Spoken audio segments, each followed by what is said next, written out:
सर्दियों के मौसम में गर्मा गर्म खस्ता पराठे खाना किसको पसंद नहीं है, और फिर मूली के पराठे मिल जाए तो बात ही कुछ और है। तो आज मैं आपके लिए लेकर आई हूँ मूली के पराठे की ऐसे जबरदस्त रेसिपी जिसे आप देखते ही तुरंत बनाएंगे। तो चलिए आज की बहुत ही मजेदार रेसिपी बनाना शुरू करते हैं। सुपर टेस्टी और सुपर क्रिस्पी एकदम खस्ता भरे भरे मूली के पराठा बनाने के लिए हम यहाँ पर लिए हैं 4 से 5 मूली और सभी मूली के पत्तों को अलग करके पानी से अच्छे से धो के साफ कर लिए हैं। मूली के पराठा बनाने के लिए हमें मूली ज्यादा मोटा या फिर ज्यादा पतली नहीं लेनी है, मीडियम साइज का ही मूली लेंगे। और जब भी पराठा बनाना हो तो ताजा मूली से ही बनाए पराठे बहुत ही अच्छे बनेंगे। और अब हम क्या करेंगे कि सभी मूली के छिलकों को छील लेंगे।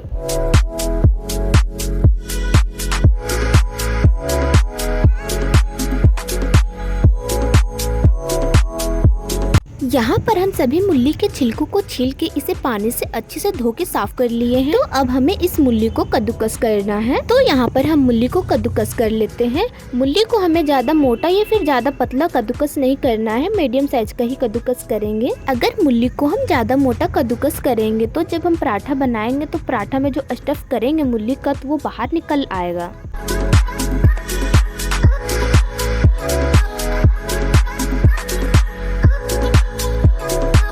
यहाँ पर हम सभी मूली को अच्छे से कद्दूकस कर लिए हैं। यहाँ पर आप देख ही सकते हैं कि जो मूली है उसे हम ज्यादा मोटा या फिर ज्यादा बारीक कद्दूकस नहीं किए हैं। इस कद्दूकस किए हुए मूली को साइड में रख के हम आटा गूंथ लेते हैं। आटा गूंथने के लिए एक बड़ा सा परात ले लीजिए या फिर जिस चीज में आप आटा गूंथते हैं वो, और उसमें 2 कप गेहूं का आटा लेंगे और इस आटे में 1 छोटी चम्मच नमक डालेंगे, जिससे जो कि पराठे हैं उनमें समान नमक जाए, बढ़िया लगे खाने में। नमक को बिल्कुल बढ़िया से आटे में अच्छे से मिक्स करेंगे। अब जो भरे पराठे बनाते हैं यानी स्टफ्ड पराठे बनाते हैं उसकी ये खास बात है, जो आटा गूंथते हैं उसे सॉफ्ट गूंथना है, हार्ड नहीं। क्योंकि जब आप स्टफिंग भरेंगे और उसे बेलेंगे तो पराठा साइड से फटने लगेगा और पूरी फिलिंग बाहर निकल जाएगी। मुलायम आटा गूंथेंगे तो किसी भी प्रकार के पराठे को इजिली बेल पाएंगे। आप इस आटे को जितना मसल के बेलेंगे उतना ही ये पराठा ऊपर से खस्ता और अंदर से एकदम नरम बनेगा। और आटे में हल्का पानी डाल के इसे अच्छे से गूंथ लेंगे। एक ही बार ज्यादा पानी नहीं डालेंगे, नहीं तो जो आटा है वो बहुत ज्यादा गीला हो जाएगा।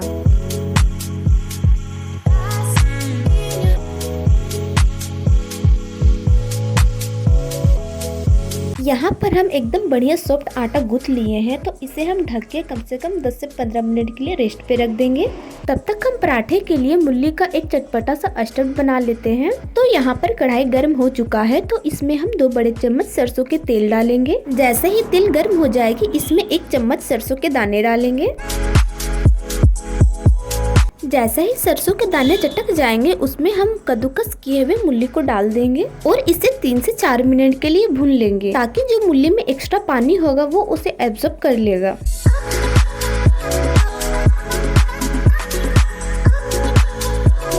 तो यहाँ पर 3 से 4 मिनट हो गया है, तो अब हम इसमें कुछ मसाले डालेंगे। मसाले में हम यहाँ पर डाल रहे हैं जीरा पाउडर, धनिया पाउडर, हल्दी पाउडर, लाल मिर्च पाउडर और स्वाद के अनुसार नमक। मसाले डालने के बाद इन सभी को अच्छे से मिक्स कर लेंगे और मसाले के साथ मूली को भी कम से कम 5 मिनट के लिए भून लेंगे, ताकि जो मसाले वो अच्छे से पक जाए और मूली में कच्चापन ना रहे, और जो मूली है वो भी इसमें बढ़िया से पक जाएगा।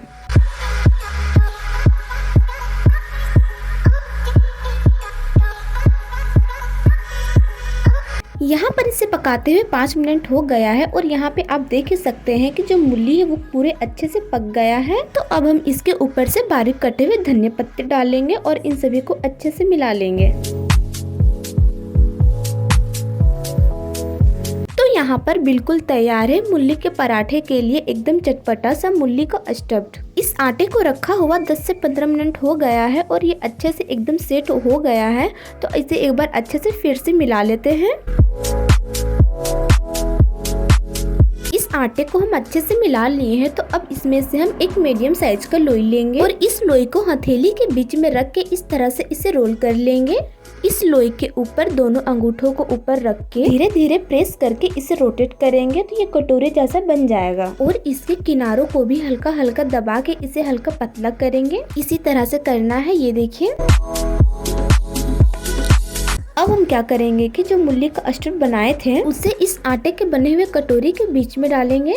यहाँ पर हम 2 चम्मच मूली के स्टफ को डाले हैं। अब हम क्या करेंगे कि जो इसके किनारे वाले भाग है उन सभी को एक जगह लेके आएंगे और इसे इस तरह से बंद कर देंगे और फिर से इसे हथेली में रख के इस तरह से रोल करके इसे हल्का सा प्रेस करके चपटा कर देंगे और इसके दोनों तरफ से सूखे आटे लगा के इसे इस तरह से हल्के हाथों से हथेली से इसे प्रेस करके रोटेट करेंगे तो जो मूली के स्टफ को इसमें भरे हैं वो चारों तरफ अच्छे से फैल जाएगा।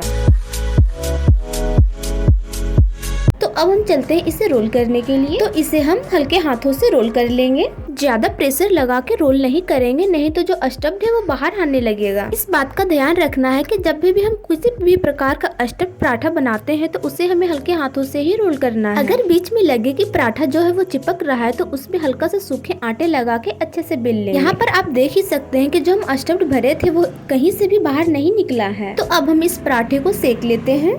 पराठे को सेकने के लिए तावा ज्यादा गर्म या फिर ज्यादा ठंडा नहीं होना चाहिए, मीडियम गर्म होना चाहिए और बिना घी तेल लगाए हुए पराठे को डाल देंगे। जब लगे कि पराठा नीचे से हल्का पक चुका है तो पराठे को पलट लेंगे और इसके ऊपर से घी या फिर तेल लगा लेंगे अच्छे से और इसे पलट के दूसरे साइड से भी अच्छे से घी या फिर तेल लगा लेंगे और इस पराठे को दोनों तरफ उलट पुलट कर अच्छे से पका लेंगे। इससे ये होगा कि ये चारों तरफ से अच्छे से पक जाएगा। ये पराठा ऊपर से एकदम क्रिस्पी और अंदर से खस्ता लगेगा खाने में और ये पराठा एकदम गुब्बारे जैसे बनती है, फुली फुली, यहाँ पे आप देख ही सकते हैं। और इसके किनारों को भी हल्का सा प्रेस करके पकाएंगे। इससे ये होगा कि जो इसके किनारे है वो भी अच्छे से पक जाएगा। बीच में तो अच्छे से पक जाएगा लेकिन किनारे अच्छा से नहीं पक पाएगा। यहाँ पर आप देख ही सकते हैं कि दोनों तरफ से बहुत अच्छे से पक गया है और हमारा पराठा बनके तैयार है। तो अब हम इसे निकाल लेते हैं। अगर आप पहले वाले तरीके से और भी आसान तरीके से बनाना चाहते हैं तो आप इस तरह से बनाएं। एक मीडियम साइज की लोई को लेके हल्का सा बेल लें और उसके बीच में 2 चम्मच मूली के स्टफ को रख दें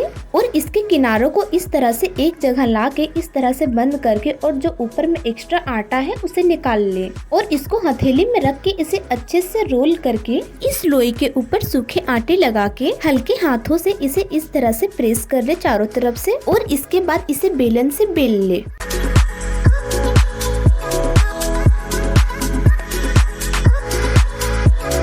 तो यहाँ पर हम दूसरे तरीके से दूसरा पराठा बेल के तैयार कर लिए हैं। एक और तरीका हम बताने वाले हैं जो कि बहुत ही आसान तरीका है, इसे कोई भी बना सकता है। तो सबसे पहले हम एक लोई लेंगे और उसे रोटी के साइज का बेल लेंगे। तो यहाँ पर हम 2 लोई लेंगे और 2 रोटी बेल के तैयार करेंगे। सबसे पहले यहाँ पर हम 2 रोटी बेल के तैयार कर लिए हैं। तो एक बेला हुआ रोटी के ऊपर मूली के स्टफ को डाल के उसे चारों तरफ से फैला लेंगे। जब आप पराठे को इस तरीके से बनाएंगे तो आप इसमें जितना चाहे उतना स्टफ भर सकते हैं, ना इसमें कोई फटने का डर है ना ये बाहर निकलेगा। और इसके बाद दूसरा रोल किए हुए रोटी को इसके ऊपर रख के इसके किनारों को दबा के इस तरह से बंद कर देंगे। इसके बाद एक चम्मच लेंगे और इसके निचले वाले भाग से रोटी के किनारे में इस तरह से दबा के इसमें एक डिजाइन बना लेंगे। ऐसे पराठे दिखने में भी सुंदर लगेगा और नए तरीका का और यूनिक पराठा भी बनके तैयार हो जाएगा। तो यहाँ पर हमारा तीसरा पराठा और सबसे आसान तरीका वाला पराठा बनके तैयार है। तो हम इस पराठे को भी सेक लेते हैं। जैसे ही पराठे के नीचे वाले भाग हल्का पक जाएंगे तो ऊपर से घी या तेल लगा देंगे और दूसरी तरफ से भी घी या तेल अच्छे से लगा के पराठे को पका लेंगे।